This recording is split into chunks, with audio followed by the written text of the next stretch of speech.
So yun mga pre, isang mapagpalang araw sa inyong lahat at syempre welcome back na naman sa channel ko. So mga pre, for today's video ay nandito na naman tayo sa Zone 1 in Winter Street, Estancia, Iloilo, at pinuntahan natin dito yung kaibigan nating Gapi Breeder. So siya yung pinakabatang Gapi Breeder sa Estancia Agape Club. So mga pre, pinuntahan natin yung kaibigan natin. So mamaya ipapakilala ko sa inyo. So mga pre, bago natin simulan yung video na to, make sure muna na lahat ay nakasubscribe na. At syempre, i-click mo na rin ang notification bell para updated ka sa mga videong ginagawa ko. So mga pre, simulan natin. 3, 2, 1, let's go!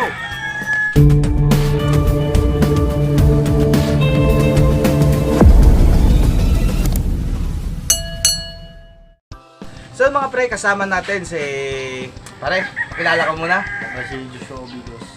So mga pre, ito yung kasama natin, yung pinakabatang breeder sa Estancia Agape Club, si Pare Joshua Obidos. So mga pre, ililibot ko kayo sa kanyang munting Gapi Barracks. So pre, ilang strain yung hawak mo ngayon? 16 strings. So mga pre, mahawak siya ng 16 strains na mga Gapi. So tara mga pre, simulan natin. Let's go! So yun mga pre, dito tayo magsimula sa tank na to. So anong strain to pre? Albino Blue Topaz. So ito yung breeder niya ng Albino Blue Topaz. Ayan. So tingnan niyo mga pre.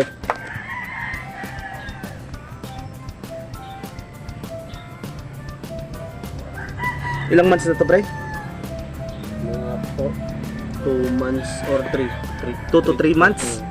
So tingnan niyo mga pre yung vintage ng lalaki niya, oh. Ganda. So dito naman pre ay ano to pre? HB Blue. HB Blue. So tingnan niyo mga pre yung buntot ng kanyang HB Blue. Ang lapad na. Tsaka magda-drop na tong female mo. Hopefully no, laki na ng tiyan. So dito naman sa tank na to ay ano to? Singa Blue Tail. Singa Blue Tail. So ayan. So pasensya na kayo, nagre-reflect sa araw. So ayan mga pre, oh. Tingnan niyo.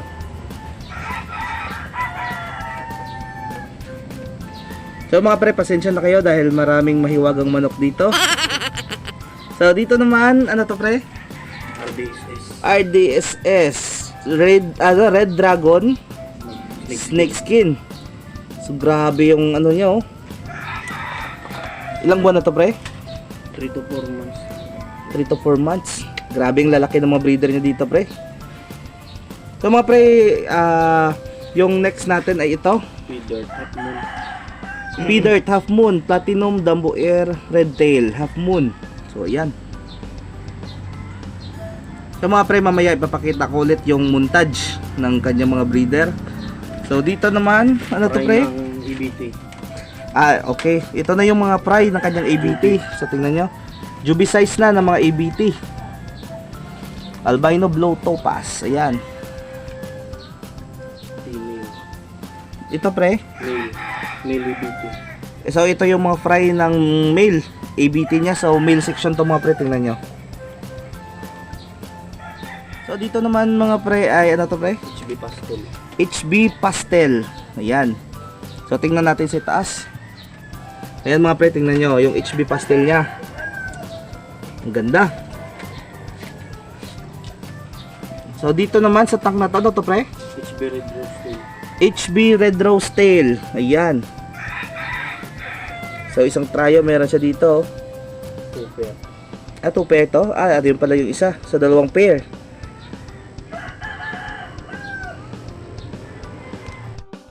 So dito naman mga pre yung mga ginagroom niya. So ito ano to pre? Metal Bluegrass. Metal Bluegrass. So tignan nyo mga pre. Ganda.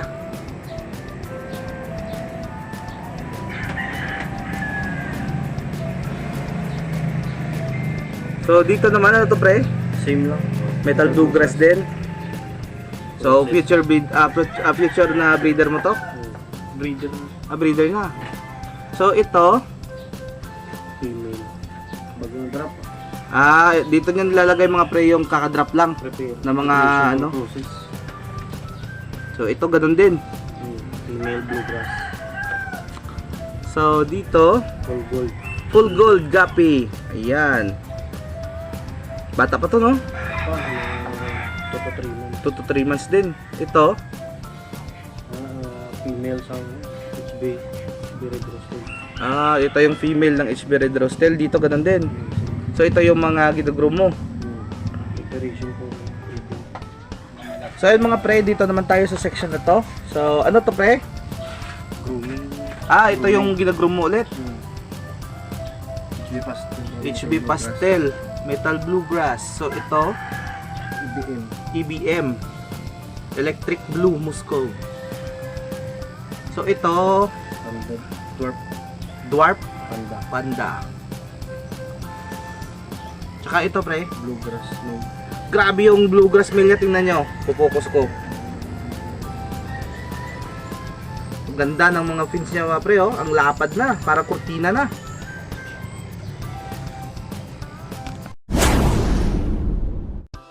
So ayun mga pre, yung kaibigan natin ay merong mga malalaking mga guppy breeder dito. At ang isang guppy breeder niya ay kayang lumuwa ng more than 100 fry. So mga pre, papakita natin yung breeder na nagluwa ng ilang piraso yun pre? 107. 107 fry sa isang luwaan lang. So yung mga pre, tara, tingnan natin. So yung mga pre, ito yung breeder ng kanyang bluegrass na nagluwa ng 107 fry. So ayan mga pre, tingnan nyo. So ipapakita ko sa inyo.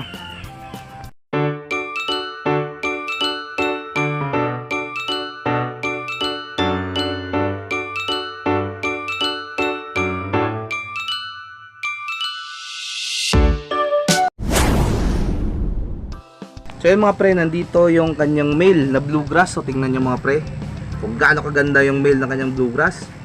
May edad na to pre, no? Ayun mga pre, tingnan nyo. Grabe, yung sinasabi ko kanina, yung buntot niya parang kurtina na. Tingnan nyo, pag lumangoy siya, halos hindi niya na makaya yung buntot niya, oh.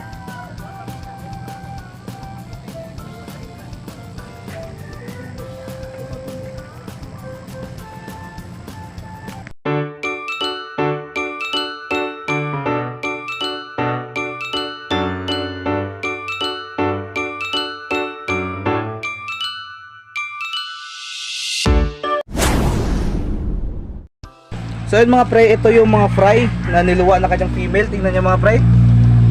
So 107 to lahat. So grabe, ang dami. So pasensya na kayo mga pre sa ingay kasi nasa gilid tayo ng kalsada, malapit lang. So mga pre, pupuntahan natin yung mga iba pang niyang mga breeder. So let's go. So nandito yung mga ibang breeder niya mga pre. Ayan o, yung Black Muscove. Ayan, tingnan nyo, ang lalaki. Ito pre, Metal Red Lace. Metal Red Lace. So sandali, nagbablurred yung mahiwagang camera natin. Hanapan natin ang posisyon. Ayan, so tingnan nyo. Yan. So ang ganda. Dito naman sa tank na to ay AFR Albino Full Red. Ayan, tingnan nyo.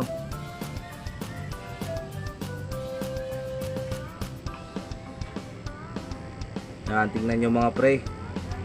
Ang laki na ng tiyan ng AFR. So nandun yung female niya, oh. Ayan. So dito naman, ano to pre?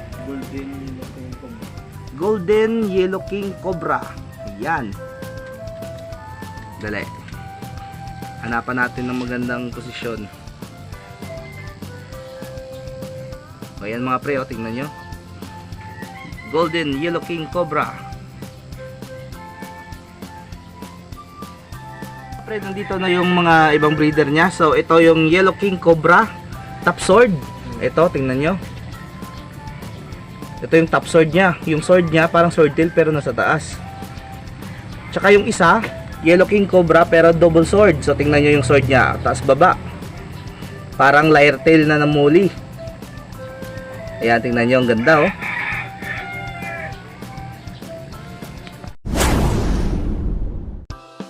So mga pre, kung nakikita nyo yung nasa camera natin ngayon, so yung guppy na to ay eksperimento na ng kaibigan natin. So anong parents nito pre? Full gold yung male. Yung male ay full gold, yung female Albino po, platinum white. albino full platinum white. So ito na. Ito na yung labas ng albino full platinum white cross full gold. So yung full gold na nga, naging platinum pa yung base. Ang ganda, tingnan nyo. Tingnan nyo mga pre, pag tinamaan ng sikat ng araw, ang ganda oh. Ito yung ano pre, ang una pa lang no, F1 pa lang to. So sana ma-maintain niya yung strain na to. Siguro dito, hihingi na talaga ako. Kapag na-maintain na ng kaibigan natin yung line na to.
So mga pre, sana nag-enjoy kayo sa video ng munting Guppy Barracks ng ating kaibigan. So ito yung pinakabatang Guppy breeder ng Estancia Guppy Club. So mga pre, yung mga nakita nyo, kung kumindat sa inyong mga mata ay sorry lang muna. So not for sale muna to, so pinaparami pa nila. So mga pre, sana nag-enjoy kayo sa video natin. At sana marami kayong natutunan at na-inspire kayo sa video ginawa namin. So mga pre, bago natin tapusin yung video na to, sa mga subscriber natin na patuloy na sumusuporta sa channel natin, so maraming salamat. At syempre kung ikaw na napadpad o nagawi ka lang sa channel ko, so pakiclick naman po ng subscribe button at saka i-click mo na rin ang notification bell para updated ka sa mga video ginagawa ko. So mga pre, maraming salamat sa panonood. So God bless us all and bye-bye!